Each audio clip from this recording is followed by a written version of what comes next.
నమస్కారం. నా పేరు శ్రీరామ్ శర్మ. నిన్న గౌరవ సుప్రీంకోర్టులో అనుకోని సంఘటన ఒకటి జరిగింది.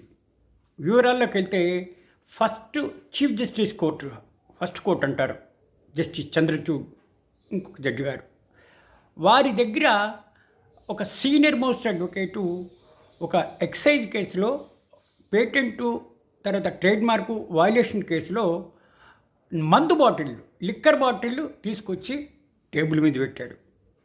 సదర్ జడ్జి గారు షాక్ అయ్యారు. ఇదేంటి, కోర్టు హాల్లోకి లిక్కర్ బాటిల్స్ ఇలా తీసుకొచ్చి పెడుతున్నారు ఏంటి అంటే, సదర్ సీనియర్ అడ్వకేట్ దాని గురించి ఈ విధంగా వివరించారు. మధ్యప్రదేశ్ హైకోర్టులో ఒక వ్యక్తి స్టే వేశాడు. స్టే ఇచ్చారు. ఎక్సైజ్ బాటిల్స్ సేమ్గా ఆ కంపెనీ ఉంటే కాపీరైటును ట్రేడ్ మార్కుని వైలేట్ చేశారని చెప్పేసి కేసు పెడితే నేను వైలేట్ చేయలేదు, నా వ్యాపారం నేను చేసుకుంటున్నాను అని నాకు ఇట్లా ఈ కంపెనీ సీజ్ చేయడానికి ప్రయత్నం చేస్తున్నారు కాబట్టి స్టే ఇవ్వండి అంటే మధ్యప్రదేశ్ హైకోర్టు స్టే ఇచ్చింది. దాని మీద అప్పీలు తమ దగ్గరికి వస్తున్నాను.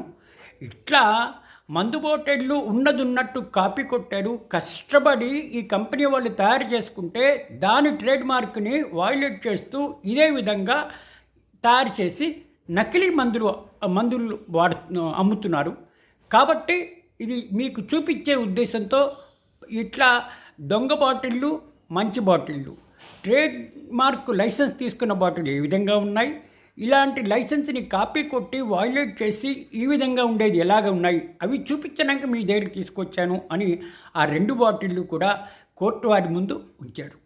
కోర్టు వారు షాక్ అయిపోయి సాటిస్ఫై అయ్యి మధ్యప్రదేశ్ హైకోర్టు ఇచ్చిన స్టేని వెకేట్ చేస్తూ ఈ విధమైన తీర్పులు ఇవ్వడం జరిగింది. అప్పుడప్పుడు ఇటువంటి సంఘటనలు జరుగుతూ ఉంటాయి. కళ్ళకు కట్టినట్టుగా ఇట్లా చూపించాలనే సదుద్దేశంతో ఈ మందు బాటిళ్ళు తీసుకొచ్చి సదరు సీనియర్ అడ్వకేటు సుప్రీంకోర్టు బెంచ్ ముందు చూపించడం అందరికీ ఆశ్చర్యాన్ని కలిగించింది.